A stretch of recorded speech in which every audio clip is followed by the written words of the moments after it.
অন্যদিকে ওয়ার্কিং কমিটির member চাচলের MLA প্রাক্তন আইপিএস শ্রী প্রসূন বন্দ্যোপাধ্যায় রয়েছেন।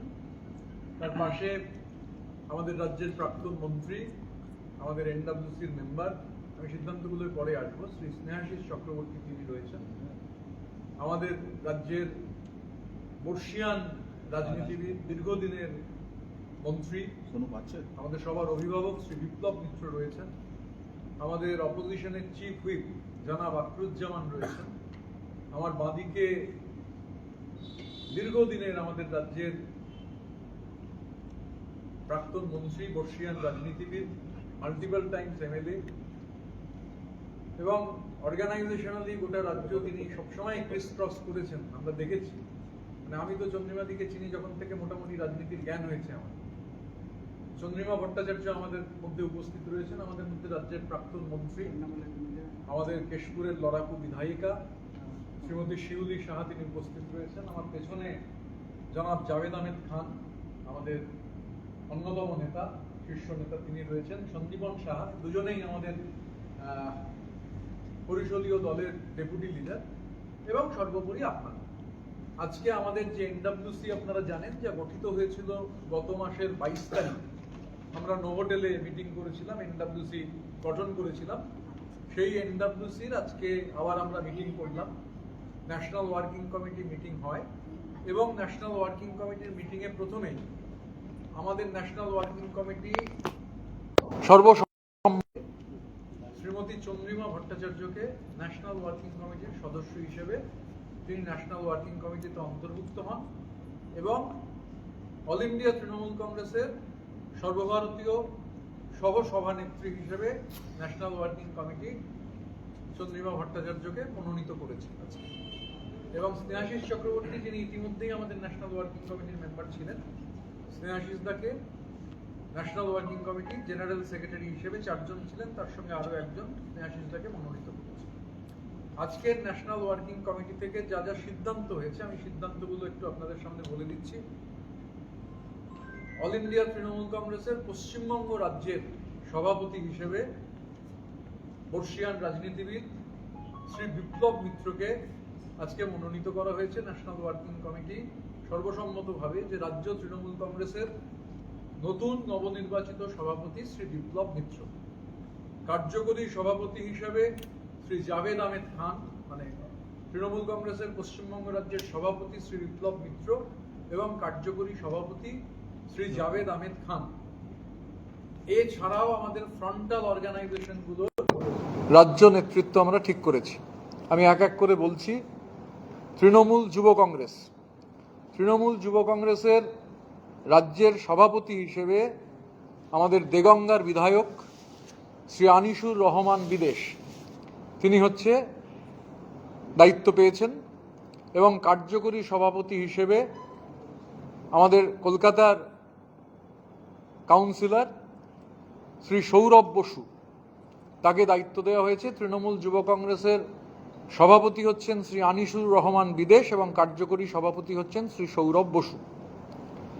আমাদের মহিলা তৃণমূল কংগ্রেস সভানেত্রী প্রেসিডেন্ট হচ্ছেন শ্রীমতী সাবিনা ইয়াসমিন এবং ওয়ার্কিং প্রেসিডেন্ট কার্যকরী সভানেত্রী হচ্ছেন শ্রীমতী শিউলি সাহা। আমাদের তৃণমূল ছাত্র, আমি শেয়ার করে দেবো, ডোন্ট ওয়ারি। তৃণমূল ছাত্র পরিষদ, তৃণমূল ছাত্র পরিষদের চেয়ারম্যান শ্রী কোহিনুর মজুমদার এবং তৃণমূল ছাত্র পরিষদের রাজ্য সভাপতি শ্রী সুদীপ রাহা। আমাদের আইএনটিটিউসির রাজ্য সভাপতি শ্রী নির্জল দে, উনি আমাদের চা বলয়ের সংগঠক, দার্জিলিং জেলার সভাপতি ছিলেন গত 5 বছর দার্জিলিং সমতলের। নির্জল দে হচ্ছেন আইএনটিটিউসির রাজ্যের সভাপতি। মাইনরিটি সেলের রাজ্যের সভাপতি আমাদের এমএলএ দক্ষিণ 24 পরগনার শ্রী বাহারুল ইসলাম। আমাদের কিষাণ ক্ষেত মজদুর তৃণমূল কংগ্রেসের রাজ্যের সভাপতি হিসেবে এনডব্লিউসি আমাদের পূর্ব বর্ধমানের, বর্ধমান উত্তরের এমএলএ শ্রী নিশীত কুমার মালিককে মনোনীত করেছে এবং এসসি এসটি সেলের সভাপতি হিসেবে খড়গ্রামের প্রাক্তন বিধায়ক শ্রী আশিস মার্জিত, তার নামে এনডব্লিউসি শিলমোহর দিয়েছে। তো আজকে আমি আরও একবার উল্লেখ করে দিলে হয়তো সুবিধা হবে, বলে দিচ্ছি। পার্টির রাজ্যের সভাপতি শ্রী বিপ্লব মিত্র, কার্যকরী সভাপতি শ্রী জাভেদ আহমেদ খান, তৃণমূল যুব কংগ্রেসের রাজ্যের সভাপতি শ্রী আনিসুর রহমান বিদেশ, কার্যকরী সভাপতি শ্রী সৌরভ বসু, মহিলা তৃণমূল কংগ্রেসের রাজ্যের সভানেত্রী শ্রীমতী সাবিনা ইয়াসমিন, কার্যকরী সভানেত্রী শ্রীমতী শিউলি সাহা, তৃণমূল ছাত্র পরিষদের রাজ্যের চেয়ারম্যান শ্রী কোহিনুর মজুমদার, তৃণমূল ছাত্র পরিষদের রাজ্য সভাপতি শ্রী সুদীপ রাহা, আইএনটিটিউসির পশ্চিমবঙ্গ রাজ্যের সভাপতি শ্রী নির্জল দে, পশ্চিমবঙ্গ তৃণমূল কিষাণ ক্ষেত মজদুর কংগ্রেসের যিনি সভাপতি আমাদের এমএলএ শ্রী নিশীত কুমার মালিক, এবং SC/ST সেলের সভাপতি শ্রী আশিস মার্জিত। আজকে এই সিদ্ধান্তগুলো গৃহীত হয়েছে। আমরা কালকে আবার মিটিং করব এবং মিটিং করে আমরা আলোচনা করে যা সিদ্ধান্ত হবে, এবং 21শে জুলাই সম্পর্কেও আমাদের যা বক্তব্য, আমরা 21শে জুলাই নিয়েও কালকে যখন আরও বৃহৎ আকারে বর্ধিতভাবে মিটিং হবে, আমরা তারপর সংবাদ মাধ্যমকে সেগুলো জানিয়ে দেবো। Now floor is yours. Today the National Working Committee, all of you are aware, and I have just missed Sri Abhijit Sinha, former MLA Lapur, National Working Committee member, is also with us.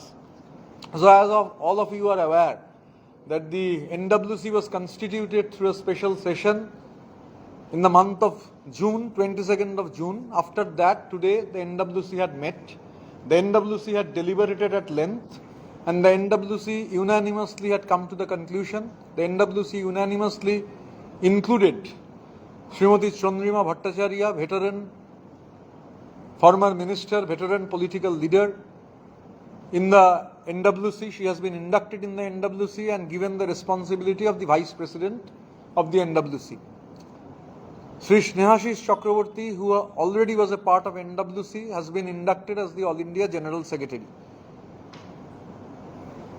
Now the NWC today formally has decided that veteran leader, multiple time MLA and former minister, Sri Biplab Mitra will be the president of the West Bengal Trinamool Congress. The NWC has also decided that Sri Javed Ahmed Khan, he will be the working president of the West Bengal Trinamool Congress. We have decided on the frontals, the NWC had decided on the frontal organization as far as the Trinamool Youth Congress is concerned. Sri Anishur Rahman Bidesh, MLA from Deganga, will work as president of the Trinamool Youth Congress, and Sri Saurabh Bosu, councillor, he will be the working president of the Trinamool Youth Congress. Trinamool Mohila Congress, Srimati Sabina Yasmin MLA has been decided to work on as president, and Srimati Shiuli Shah MLA as working president.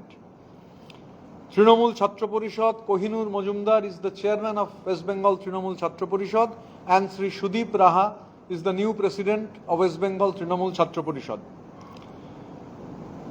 Indian National Trinamool Trade Union Organization, Sri Nirjal De, has been nominated as the new president of West Bengal INTTUC. West Bengal Kishan Khet Mazdoor Trinamool Congress, Sri Nishit Kumar Malik, MLA from Bardhaman Uttor, he will be discharging the responsibilities of the president of this frontal organization. And as far as the SC/ST cell is concerned, former MLA from Khargram, multiple time MLA Sri Ashish Marjit will be leading the SC/ST cell. Tomorrow we will be meeting again in a larger way. We will deliberate, we will discuss, obviously in a democratic manner. And then when we finally come to conclusions and we also decide about the 21st July program, we will deliberate with you after the meeting, once the tomorrow's meeting is over. Now the floor is yours. दादा, आज 10 तारीख के ECI में आप लोगों को papers देने थे, उसका क्या अपडेट? जवाब भेज दिए हैं। थोड़ा डिटेल में बताएं। जवाब भेज दिए। ECI को क्या दिए हैं तो आपको नहीं बोलेंगे। ECI को 5:30 बजे का टाइम था, 5:30 बजे का पहले हम लोगों का जो कहना था वो भेज दिए। বলছেন কালকে সিদ্ধান্ত হবে, এটা শোনা যাচ্ছে যে গান্ধী মূর্তি যে অঞ্চল বা মেয়র রোডে সেখানে আপনারা করছেন, অনুমতি অলরেডি পেয়েও গেছেন বলে খবর। দেখুন, লিখিত ফর্মালি এখনো অনুমতি পাইনি, তবে আমরা অনুমতি চেয়েছি ওখানে। আমরা গান্ধী মূর্তি, যেহেতু ধর্মতলা ডিনায়েড, স্বাভাবিকভাবে আমরা, এবং এটা তো ব্যক্তি সিদ্ধান্তের ব্যাপার না, আমরা তো বারবার বলেছি যে লড়াইটাই হচ্ছে ইন্ডিভিজুয়াল কাল্টের বিরুদ্ধে কালেকটিভের লড়াই।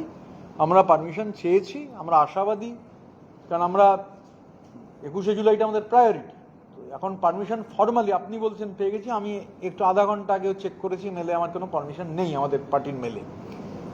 তো স্বাভাবিকভাবে আমরা আশা করছি যে আমরা ওখানে পারমিশন পাবো, এবং আমরা গান্ধী পারমিশন পেলে অবশ্যই মেয়র রোডে গান্ধী মূর্তির পাদদেশেই 21শে জুলাইয়ের শহীদ সমাবেশ হবে। রাজ্যসভার নির্বাচনের ক্ষেত্রে আপনাদের অবস্থান বা আপনারা প্রার্থী দিচ্ছেন বা ভোট দেবেন কিছু? আমাদের প্রার্থী দেওয়ার তো কোনো স্কোপই নেই, এটা কোয়েশ্চেন। মানে এনিহাও আপনি যখন জিজ্ঞাসা করেছেন, 147টা ভোট লাগবে, 147টা ফার্স্ট প্রেফারেন্সের ভোট লাগবে। রাজ্যসভার যে নির্বাচন, মানে আমি যখন 2024-এ ধরুন জিতেছিলাম, 2024-এর 7ই ডিসেম্বর আমি 9 তারিখ মনোনয়ন জমা দিয়েছিলাম, খেয়াল করে দেখবেন একটা সিট খালি হয়েছিল, আমি একা প্রার্থী ছিলাম। এবারে 3টে সিট খালি হয়েছে, কিন্তু খেয়াল রাখতে হবে 3টে সিট একদিনে খালি হয়নি, 3টে সিট আলাদা আলাদা দিনে খালি হয়েছে। একজন প্রার্থীকে জিততে গেলে 147টা ভোট লাগবে। তো আমাদের প্রার্থী দেওয়ার তো কোনো স্কোপ নেই, পশ্চিমবঙ্গের মানুষ আমাদের প্রার্থী দেওয়ার মতো ম্যান্ডেট দেননি, এই প্রার্থী দিতে পারছি না। ভোট দেবেন আপনাদের? ভোট হলে তবে তো ভোটের প্রশ্ন, ভোট হলে তখন আলোচনা করে ঠিক করব কি করব। যদি দেখা যায় ভোট হচ্ছে তখন ঠিক করব, কিন্তু এখন একজনকে রাজ্যসভায় যেতে হলে 147টা ভোট লাগবে। এবারের নির্বাচনে পশ্চিমবঙ্গের জনগণ মনে করেছেন যে আমাদের রাজ্যসভায় প্রার্থী দেওয়ার এরকম 3টে সিটে ভোট হলে কোনো সুযোগ নেই। তো জনগণের ম্যান্ডেট মাথা পেতে নিতে হবে। বিজেপির 3জন যিনি রাজ্যসভার মানে প্রার্থী হলেন, তারা একটা সময় তৃণমূল কংগ্রেস ছিলেন, তারা রাজ্যসভার সদস্য ছিলেন, বিজেপিতে যোগ দিলেন এবং প্রার্থী হলেন। এক্ষেত্রে আপনাদের মানে প্রিন্সিপাল অপোজিশন হিসেবে দেখুন, যে 3জন মানে প্রার্থী হয়েছেন এরা ব্যক্তিগতভাবে প্রত্যেকেই আমার খুব ঘনিষ্ঠ। বুলুদা বা সুখেন্দু শেখর রায়, তার সঙ্গে আমার দীর্ঘদিনের সম্পর্ক। তিনি অনেকটা গার্জেনের মতো ভূমিকা পালন করেছেন, যখন খুব সমস্যা ফেস করেছি রাজ্যসভায় দেয়াল হয়ে দাঁড়াবার চেষ্টা করেছেন। সুস্মিতা 2014 থেকে আমার ভীষণ বন্ধু, ও লোকসভায় জিতেছিল, আমি রাজ্যসভায় গেছিলাম, সেই সময় থেকে আলাপ। সুস্মিতার সঙ্গে নিয়মিত যোগাযোগ ছিল, আছে, থাকবে। সুস্মিতা আমার খুব ভালো বন্ধু। প্রকাশ আমার ছোট ভাইয়ের মতো। প্রকাশকে আইডেন্টিফাই করার কাজে হয়তো আমারও কিছুটা অবদান ছিল। প্রকাশ একটা চা বাগানের শ্রমিক বস্তি থেকে, শ্রমিক লাইন থেকে উঠে আসা একজন নেতা। আমি ওই জেলায় দীর্ঘদিন থেকেছি। তো একজন সিনিয়র, একজন বন্ধু এবং একজন ছোট ভাইয়ের মতো, তারা একটা রাজনৈতিক সিদ্ধান্ত নিয়েছেন। কেন নিয়েছেন, কোন পরিপ্রেক্ষিতে নিয়েছেন, আমার গতকাল ওরা বিজেপিতে যোগ দেওয়ার পর কোনো কথা হয়নি। কিন্তু এটা বলতে আমার কোনো অসুবিধা নেই, ওদের রাজনীতি আমার রাজনীতির বিরোধী, ওরা একটা অন্য রাজনৈতিক অবস্থান নিয়েছেন, কিন্তু সেটা তাদের ব্যক্তিগত ব্যাপার। আমরা পলিটিক্যালি ওদের বিরোধিতা করব, কিন্তু ব্যক্তিগতভাবে কেউ যদি আমায় বলেন, বুলুদা, সুস্মিতা বা প্রকাশের সঙ্গে আমার ব্যক্তিগত সম্পর্কের কোনো মানে এতে প্রভাব পড়বে না। রাজনীতিগতভাবে সুস্মিতার সঙ্গে লড়াই করব, প্রকাশের সঙ্গে লড়াই করব, বুলুদার সাথে লড়াই করব, কিন্তু ওরা একটা সিদ্ধান্ত নিয়েছেন। এখন সেই সিদ্ধান্ত কেন নিয়েছেন এটা ওদের আপনাকে জিজ্ঞাসা করতে হবে। ওদের রাজনৈতিক সিদ্ধান্ত ওদের, আমাদের রাজনৈতিক সিদ্ধান্ত আমাদের। মানে তৃণমূলের এটা তো ক্ষতি একটা, মানে আপনারা যে দেখুন, আমি একটা কথা উজ্জ্বল বলি যে মানে আমি যেহেতু 3জনই আমার সহকর্মী ছিলেন, রাজ্যসভার যে দমবন্ধ করা পরিবেশ, আমি বলতে বাধ্য হচ্ছি, কথাটা উঠলো বলে। আমি পার্লামেন্টে প্রথমে 6 বছর, আর পরে যদি এই 15 মাস ধরা যায়, তাহলে এই 75 মাস বা বেশি, 72 আর এদিকে, তো যতদিন আমি 7 বছর সম্মান 7 ইয়ার্সই ধরুন, আপনি সার্চ করলে দেখবেন আমার কোয়েশ্চেন খুব হাই। আমি 823টা প্রশ্ন করেছি, 267টা বিতর্কে অংশগ্রহণ করেছি, সব ন্যাশনাল অ্যাভারেজের থেকে হাই। কিন্তু হঠাৎ করে আমি গত সেশনে একটা প্রশ্ন কেন করলাম না, কেন এই দমবন্ধকর পরিবেশ? হঠাৎ করে ক্যামাক স্ট্রিট থেকে এই বাটপার, আমি এখন বাটপারই বলছি, 160 কোটি টাকা দিয়ে হচ্ছে ফ্লাইট কিনেছেন, চার্টার্ড ফ্লাইট আর হেলিকপ্টার কিনেছে একটা লোক, টাকা গেছে তৃণমূলের অ্যাকাউন্ট থেকে, আর তারপর আবার সেই লোককেই তৃণমূলের অ্যাকাউন্ট থেকে ভাড়া দেওয়া হচ্ছে। নতুন নটবর লাল, তাজমহল বেচে দেওয়া নটবর লালের মতো। মানে বাটপারির, মানি লন্ডারিং এর দুনিয়ায় নতুন দিশা। তো হঠাৎ করে তার অফিস থেকে একটা মেসেজ, মানে যে বলে দেওয়া হলো, মেসেজ না বলেই দেওয়া হলো যে আপনারা কেউ, আর জোকার আছে কুইজ মাস্টার, ও গিয়ে বলে দিল যে আর কেউ আপনারা কোনো প্রশ্ন করবেন না। প্রশ্ন করবো না মানে প্রশ্ন করবেন না, 0 আওয়ারও তালিকা দিয়ে দেওয়া হবে, বললো প্রশ্ন পাঠিয়ে দেওয়া হবে, আর ব্যক্তিগতভাবে কোনো প্রশ্ন করা যাবে না। এবার আমি যদি বলেন, আমি বলেছিলাম আমি বিরোধী, আমি কেন? প্রশ্ন করা আমার মৌলিক অধিকার। আমি কোনটা জিরো আওয়ারে বলবো সেটা তো, zero hour is individual members right, zero hour is not parties right. আর জিরো আওয়ার পার্টি হিসেবে দেওয়াও হয় না, জিরো আওয়ারে লটারি হয়, যে কেউ অ্যাপ্লাই করতে পারে। তো জিরো আওয়ার, কোয়েশ্চেন আওয়ার, এটা মেম্বারের ইন্ডিভিজুয়াল রাইট। এবং আমি তারপর যখন দেখলাম যে প্রত্যেক 3 জন এমপির জন্য একটা করে লোক দিয়ে দেওয়া হচ্ছে, সেই ঠিক করে দেবে কি প্রশ্ন করবে, কি প্রশ্ন করা যাবে না। জিরো আওয়ার বলতে গেলেও তাকে দেখাতে হবে যে কি বলবো। আমি অবশ্য সেটা মানিনি, আমি জিরো আওয়ার 4টে জিরো আওয়ারই পেয়েছিলাম এবং আমি আমার মতো বলেছিলাম। কিন্তু আমার দেখলাম আমি প্রশ্ন করব না, কারণ পার্টি বলছে যে প্রশ্ন করা যাবে না, এই প্রশ্ন করতে হবে। এবার তারপর প্রশ্ন করার পর যদি দেখা যায়, এখন পার্লামেন্টের সিস্টেম হচ্ছে ওটিপিটা আমার ফোনে আসবে, সেই ওটিপি আমার লগ ইনে দিতে হবে, তারপর একটা ইন্ডিভিজুয়াল কোয়েশ্চেন করা যাবে। ওইরকম কেস আবার হবে না, লুই ব্লুটনের ব্যাগ আরও কি ওটিপি জমা পড়ছে দুবাই থেকে, তারপর যদি মেম্বারশিপ চলে যায়। বা সোমনাথ চ্যাটার্জি যখন স্পিকার ছিলেন সেই সময় ক্যাশ ফর কোয়েশ্চেন, তাতে একাধিক এমপির চলে গেছিল। যে মানে ধরুন দেখা যাচ্ছে আমি না প্রশ্ন 800 প্রশ্ন করেছি, 800-র ওপর সব ডিপার্টমেন্টে করেছি, আমি শুধু আদানি বিরোধী প্রশ্ন করিনি, আমি কোনো একটা ইন্ডিভিজুয়াল গ্রুপকে বেনিফিট পাওয়ার জন্য প্রশ্ন করিনি। আমার মনে হয়েছিল এই প্রশ্ন তো আমায় পাঠাচ্ছেন, ওটিপি আমার কাছে, লগ ইন করবো আমি, প্রশ্ন জমা দেবো আমি, তারপর যদি হঠাৎ করে এরপর আসে যে প্রশ্নটা আমি ক্যাশের বিনিময়ে দিয়েছি, কে দায়িত্ব নেবে? তো একটা চূড়ান্ত দমবন্ধকর পরিবেশ ছিল, যার শিকার বুলিং, একেবারে বুলিং, র্যাগিং যাকে বলে, আমি দায়িত্ব নিয়ে বলছি। চাইলে 1 ঘন্টা বলে দেবো কি কি হয়েছে, এখানে সে স্কোপ নেই। কিন্তু সুস্মিতা দেব, আচ্ছা ধরুন আমি লাস্ট বেঞ্চে বসেছি, ঠিক আছে, আমার পছন্দ নয়। শুভেন্দু শেখর রায় কোন যুক্তিতে লাস্ট বেঞ্চে বসবে? কেন শুভেন্দু শেখর রায়কে লাস্ট বেঞ্চে বসানো হবে? ওখানে তো সিনিয়রিটি, হ্যাঁ, কোন আরটিআই অ্যাক্টিভিস্ট, আমি তো তার থেকে সিনিয়র, সে আমার দুধাপ আগে বসে আছে, আমি লাস্ট বেঞ্চে বসে আছি, ঠিক আছে আমি বসে আছি, শুভেন্দু শেখর রায় কেন লাস্ট বেঞ্চে বসবে? তো এরকম নানান দমবন্ধকর পরিবেশ ছিল। আপনি কার সাথে কথা বলবেন, কেন কথা বলেছেন, আপনি চেয়ারম্যানের সঙ্গে দেখা করতে গেলে কেন কথা বলেছেন। তো এই Gestapo, black shirt, brown shirt, হিটলারের ঠ্যাঙারে বাহিনীর মতো এগুলো লাগানো ছিল। ওই 3-4 জন লোক আছে, ম্যানেজিং ডিরেক্টর আর তাদের কিছু হ্যান্ডস, তারা দমবন্ধকর পরিবেশ ছিল, আমি অস্বীকার করবো না। এ নিয়ে প্রকাশের সঙ্গে, প্রকাশ একটু চাপা, কিন্তু বুলুদা বা সুস্মিতার সঙ্গে এ নিয়ে অনেকবারই কথা হয়েছে। তো এই পরিবেশ লোকসভাতেও ছিল, আমি জানি। এই একই ফর্মুলা লোকসভাতেও, প্রশ্ন করা যাবে না, জিরো আওয়ার, যেটা বলে দেবো সেটা বলতে হবে। তা স্বাভাবিকভাবে এখন তারপর তারা একটা রাজনৈতিক সিদ্ধান্ত নিয়েছেন, ক্ষতি তো বটেই। বুলুদা এবং সুস্মিতা পার্লামেন্টারি প্যারামিটার্সে অসম্ভব পারফর্মিং। প্রকাশ একটা চা বাগানের শ্রমিক লাইনে থাকা, এখনো শ্রমিক লাইনে থাকে, কোনো চেঞ্জ হয়নি, যে কোয়ার্টারে থাকতো সেই কোয়ার্টারেই থাকে। তো এই ধরনের অর্গানাইজার, এখন এই ধরনের অর্গানাইজাররা কেন ছাড়তে বাধ্য হচ্ছেন সেটা একটু ইন্ট্রোস্পেক্ট করুন, যাদের জন্য ছাড়তে বাধ্য হলেন। আগামীকাল কি আপনারা জেলা কমিটি ঠিক করবেন বৈঠকের পর? এখন মিটিংয়ে কি হবে আমি এখন কি করে বলবো, তবে ডেফিনেটলি একটা পরিকল্পনার মধ্যে আছে, আমরা জেলাগুলো ফাইনাল করব। এই প্রসঙ্গে একটা প্রশ্ন করতেই হয়, অনুব্রত মণ্ডল, একটা খবর শোনা যাচ্ছে যে তিনি এই ঋতুব্রত শিবির, মানে আপনি যে তৃণমূল কংগ্রেস, সর্বভারতীয় তৃণমূল কংগ্রেস, আপনার সঙ্গে যোগদান করতে ইচ্ছুক। আমার প্রথমে একটা বক্তব্য রয়েছে যে শব্দবন্ধটা, দেখুন আমরা একটা কালেকটিভ, এবং এখনো অবধি যা করেছি কালেকটিভলি করেছি, কোনো একটা ইন্ডিভিজুয়ালের বিরুদ্ধে তো লড়াই, ইন্ডিভিজুয়াল কাল্টের বিরুদ্ধে লড়াই।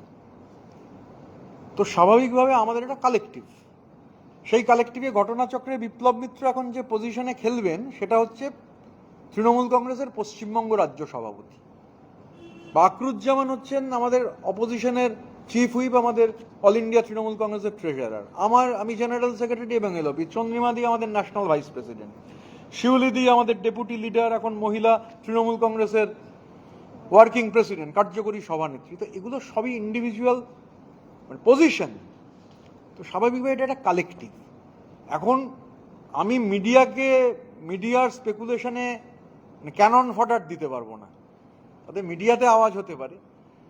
তো যদি কাল কিছু হয় কাল দেখা যাবে, আমি আজকে কি করে বলবো। শুধু অনুব্রত মণ্ডল নয়, আশিস বন্দ্যোপাধ্যায়, অভিজিৎ সিনহা, চন্দ্রনাথ সিনহা, এদেরও নাম শোনা যাচ্ছে। আশিস বন্দ্যোপাধ্যায়, চন্দ্রনাথ সিনহা, আশিস বন্দ্যোপাধ্যায়, অভিজিৎ সিনহা, এরা আমাদের ন্যাশনাল ওয়ার্কিং কমিটি মেম্বার, ঘোষিত। তারা সেই জায়গা থেকে নাকি সরে যাচ্ছিলেন, এই জল্পনা তৈরি হয়েছে। আমি তো বললাম I can't fit the canon. না, আপনার সাথে বা আপনাদের সাথে অনুব্রত মণ্ডলের কোনো কথা হয়েছে, মানে কোনো আলোচনা হয়েছে, মানে যদি বলার মতন হয়? কেষ্টদার সঙ্গে লোকসভা এই বিধানসভা ভোটের আগে কেষ্টদার সঙ্গে আমার নিয়মিত কথা হয়, গত কয়েক বছর ধরেই হচ্ছে। এখন রেজাল্ট বেরোবার পর কেষ্টদার সঙ্গে অন্তত 30 বার কথা হয়েছে। আমার মনে নেই 30 বার কি 30 বার কথা হয়েছে, আমি দায়িত্ব নিয়ে বলছি 30 টাইমস কেষ্টদার সঙ্গে আমার ফোনে কথা হয়েছে। তা আপনাদের সঙ্গে থাকার বা আপনাদের সঙ্গে একসঙ্গে পথ চলার ইচ্ছা প্রকাশ করেছেন উনি? এই নিয়ে আমার সঙ্গে কেষ্টদার কোনো কথা হয়নি। কেষ্টদার সঙ্গে আমার সম্পর্কটা ব্যক্তিগত, এবং ব্যক্তিগত স্তরে কি কথা হয়েছে অবশ্যই সেটা আমি মিডিয়াকে বলবো না। কেষ্টদা একজন দক্ষ সংগঠক, কেষ্টদাকে আমি নেতা মানি। তো কেষ্টমণ্ডল একটা নাম, তো স্বাভাবিকভাবে কেষ্টদার সঙ্গে পার্সোনালি কি কথা বলেছি I can't share it with the media. উনিও ডিপ্রাইভ হয়েছে। এখন এই ডিপ্রাইভ হয়েছেন কি ডিপ্রাইভ হননি এগুলো তো মিডিয়া ক্যাঙ্গারু কোর্টে ঠিক করতে পারে, করছে। In fact all the best to the media. আপনারা অপেক্ষা করুন না কেন, আগামীকাল দুধে দুধ পানিতে পানি হয়ে যাবে। কালকে দিন পর্যন্ত অপেক্ষা করুন। আরেকটা বিষয় হচ্ছে তৃণমূলের মোট 12টা অ্যাকাউন্ট ফ্রিজ হয়ে গেল, সেই নিয়ে আপনাদের কি বক্তব্য? এই যে ট্রেনটা আরো অ্যাকাউন্ট, দেখুন ট্রেল হচ্ছে যে আমরা তো কেউ হচ্ছে ইনভেস্টিগেটিং এজেন্সি নয়, আমাদের ইংরেজিতে যাকে বলে সেই টি তো নেই। তো মানি লন্ডারিং যদি হয়ে থাকে, it is a competent enough authority to trace the money laundering. ধরুন যা শুনছি, তো কমন বোধ বুদ্ধিতে বলে যে ক্যারিবিয়ান দ্বীপপুঞ্জে টাকা চলে যাওয়া, শেল কোম্পানিজ। আমি যেটা আপনাদের মিডিয়াকে বলেছি, আমি সামনের সপ্তাহে দিল্লি যাওয়ার আগে বলবো, কেরালা কানেকশন, বং কানেকশনের মতো কেরালা কানেকশনের পয়সার, মানে আমি মালায়ালাম বলতে পারি, মানে আধা ঘন্টা বলতে না পারলে আমি 12-14 মিনিট বক্তৃতা করে দেবো, মালায়ালাম পুরো বুঝতে পারি। তো আমি কেরালায় 100 বারের বেশি গেছি। আমি শুধু এটুকু বলছি, এটা শুধু ভানুয়াতুতু বা কেমেন আইল্যান্ডসে সীমাবদ্ধ নয়, তো কেরালাও রয়েছে, কেরালার বিভিন্ন জেলা রয়েছে, ফুটবল ক্লাব রয়েছে, মানে যা শুনছি। এবার একজন দায়িত্বশীল নাগরিক হিসেবে যা শুনছি, because I have a strong network in Kerala, আমার পুরনো বন্ধুরা আছেন, এমএলএরা আছেন, প্রাক্তন এমএলএরা আছেন, একসঙ্গে রাজনীতি করেছেন, মন্ত্রী হয়েছেন, এখন প্রাক্তন মন্ত্রী আছেন, তাদের থেকে অনেক ইনপুট পেয়েছি। আরও এখানেও অনেক মানুষ ইনপুট দিয়েছেন, যা জানি দিল্লিতে গিয়ে জানাবো কম্পিটেন্ট অথরিটিকে, তবে জানাবার আগে আপনাদের জানিয়ে দেবো। এটা কেরালা কানেকশনও আছে, এটা শুধু ক্যারিবিয়ান আইল্যান্ডসের ছোট ছোট দ্বীপ, কেমেন আইল্যান্ডস, ভানুয়াতুতু, শেল কোম্পানি, এগুলোর মধ্যে সীমাবদ্ধ নয়। ফুটবল ওয়ার্ল্ড কাপ চলছে, ফুটবলেরও একটা গভীর যোগাযোগ রয়েছে। ধৈর্য ধরুন, অপেক্ষা করুন, দেখতে থাকুন। তবে ডেফিনেটলি এই ধরনের লন্ডারিং হলো, ওই যে বললাম, ধরুন আকরুজ্জামান সাহেব, ওই বললাম তিনি, এবার উজ্জ্বলদা তো রাজনীতিতে আমার লিডার ছিল, উজ্জ্বলদা, মানে এখন হোক না, তো ট্রুথ ইজ ট্রুথ।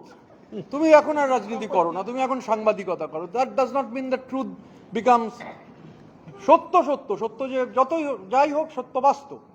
এবারে আকরুজ্জামান সাহেব কথার কথা, একটা চার্টার্ড ফ্লাইট আর একটা হেলিকপ্টার কিনলেন। এবার ঋতব্রত ব্যানার্জি তার অ্যাকাউন্ট থেকে দিল টাকা আকরুজ্জামান সাহেবকে, মানে কেনার জন্যে। তারপর আবার প্রতি মাসে আমি যদি আকরুজ্জামান সাহেবকে দুটো চড়ার জন্য ভাড়া দিতে থাকি, এটা একটা latest test case of a new money laundering. এটা একটা নতুন ভিস্টা, আমি বলবো চার্টার্ড মাফিয়া বাটপার তিনি মানে একটা নতুন ভিস্টা খুলে দিয়েছেন। চর্চা হবে, যখন এগুলো নিয়ে আলোচনা হবে, এগুলো চর্চা হবে। আর একটু ওয়েট করুন না, আমি তো আপনাদের সঙ্গে শেয়ার করে দেবো 91 পাতার চিঠিটা। All are related to money laundering. আপনাদের এই কমিটি ঘোষণার পর কুণাল ঘোষ একটা বলছেন যে আপনাদের না, আপনাদের বলছে প্রতিক্রিয়ার জন্য যে এটা আপনারা ঘরে বসে করছেন, বেশিরভাগ বিশ্বাসঘাতক কিছু মানুষকে ভয় দেখিয়ে আপনাদের সঙ্গে নিয়ে আসা হয়েছে, তৃণমূলের সঙ্গে কোনো সম্পর্ক নেই কমিটির বা আপনাদের যা ঘোষণা করছেন। এখন ওনার মানে একটা গণতন্ত্রের মূল কথা হচ্ছে যে I may not agree with what you say, but I will defend to the last your right to say. Kunal Ghosh আমাকে যত গালাগালি করবেন, আমি তো লড়াই করবো যে কুণাল ঘোষ যাতে আমাকে গালাগালি দিতে পারেন, অন্তত ওনার গালাগালি দেওয়ার স্পেসটা থাকে, স্পেসটা যেন চলে না যায়। তো স্বাভাবিকভাবে আমি তো কালকে বলেছি যা বলার, আর to be continued, wait and watch. Thank you.